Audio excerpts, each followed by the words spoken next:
What does Eeyore have to do with Latin comparatives? Well, in this video, I'm going to explain how Eeyore, the character from Winnie the Pooh, can really help you remember how to form Latin comparatives.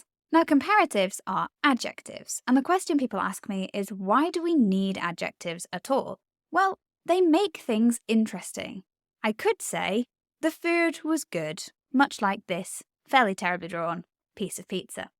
Or I could say, the food was better, like these much more inviting pieces of pizza. So comparatives are all about comparing one thing to another.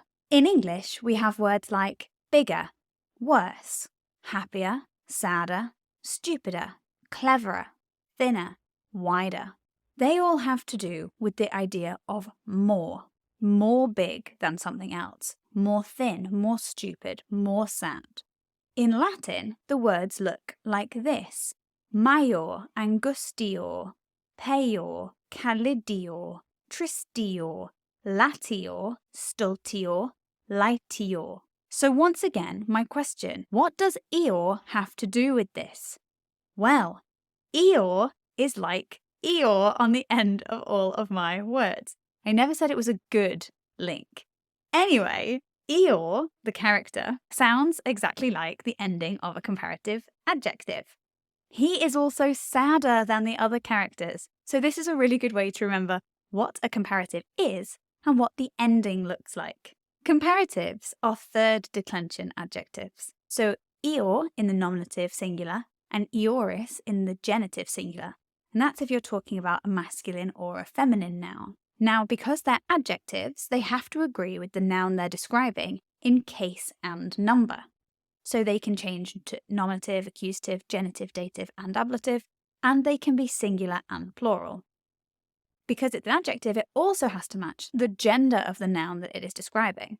Now, Eeyore, Eoris is for masculine and feminine nouns, but you can also have neuter nouns. So for that, we need the neuter third declension column. Unfortunately, Eeyore doesn't work for this, but I just really enjoyed the fact that I could use Eeyore in discussing Latin adjectives, so I've put it in. Anyway, Eos is a nominative singular for a neuter noun. There are some slight differences with the neuter endings from the masculine and feminine endings, but they're mostly the same. The real important one to remember is the nominative singular, and remember every day, neuter plurals end in A. So what's the point of these comparatives anyway? Well, as the name suggests, they're used in comparisons.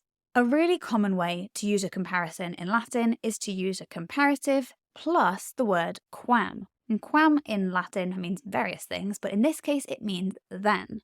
So here's a sentence: pueri sunt tristiores quam puellae. This means the boys are sadder than the girls. You might notice that puellae is also nominative plural. That's really important to realise, that the noun that is being compared to the pueri, the original noun, is in the same case. In this sentence, they're both nominative plural, and that is why tristiores has the es ending, which is my third declension nominative plural.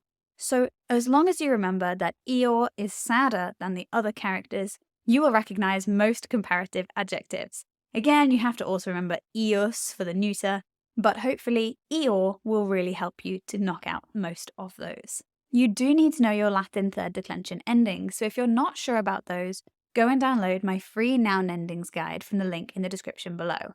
It has all the third declension masculine and feminine endings, so that will really help you when you're going through your comparatives. Thanks so much for watching. I hope Eeyore helps you to remember this, and I'll see you next time on bambasbat.